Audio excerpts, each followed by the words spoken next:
The Sanskrit verse compares the power of ignorance of Maya to a small patch of cloud, which can obscure the mighty sun, even though the sun is much bigger than the cloud.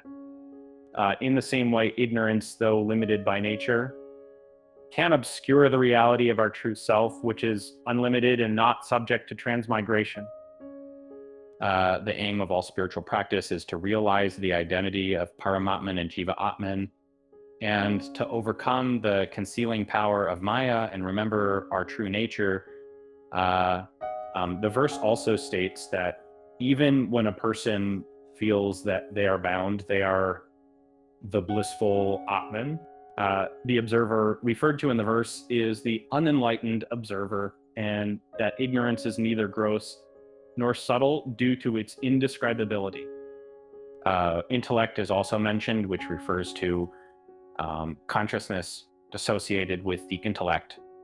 The example of the cloud and the sun is made to illustrate the power of ignorance and its ability to make us forget our real nature.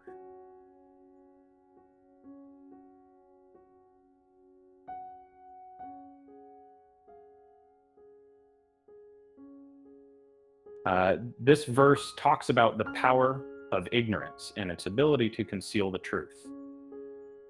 It states that the self or true nature can become covered by ignorance and as a result can be subject to samsara, which is the experience of relative existence.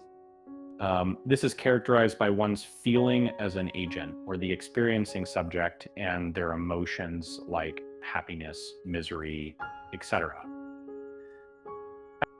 It is like how a rope can appear to be a snake due to the power of one's ignorance.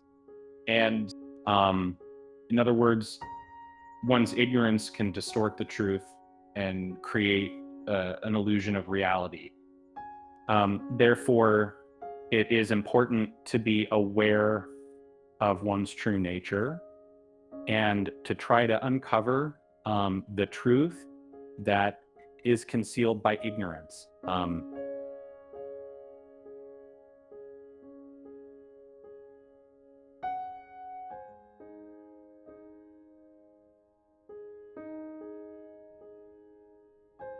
And the Sanskrit verse talks about the power of ignorance as an inherent power to create illusions like a snake from a rope when covered by it. This power is referred to as the power of projection. It is this power that creates all the phenomena from the subtle body to the cosmos, from the pure self, which is immutable, unattached, and indivisible. When we mistake the rope for a snake, the process of illusion is due to the all-pervading consciousness, which is limited by the rope and is covered by ignorance, resulting in the mistake. This ignorance endowed with the powers of concealment and projection is the cause which transforms the pure self into the jiva and the world. The power of projection creates an illusion of the phenomenal universe from the ignorance regarding the self. In these enlightening verses, we delve into the paradoxical power of ignorance, or Maya, and its dual capabilities of concealing and projecting.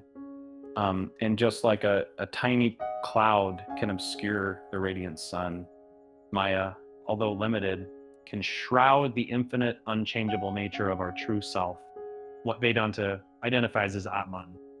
We're reminded that even when we feel confined by worldly matters or samsara, we remain intrinsically the blissful Atman, the cosmic self. Using evocative analogies like the rope mistaken for a snake, these verses illustrate how ignorance can distort our perceptions and create illusions that lead us away from recognizing our true nature. It is this power of projection that spawns the entire cosmos and individual experience from the pure self. And it is this very ignorance that both the spiritual aspirant and the unenlightened are urged to transcend. And therefore, the crux of these verses lies in the call to spiritual awakening, to dispel the clouds of Maya and illuminate our understanding with the eternal light of consciousness. By doing so, we can hope to reestablish our identity with the blissful Atman, and finally free ourselves from the shackles of samsara.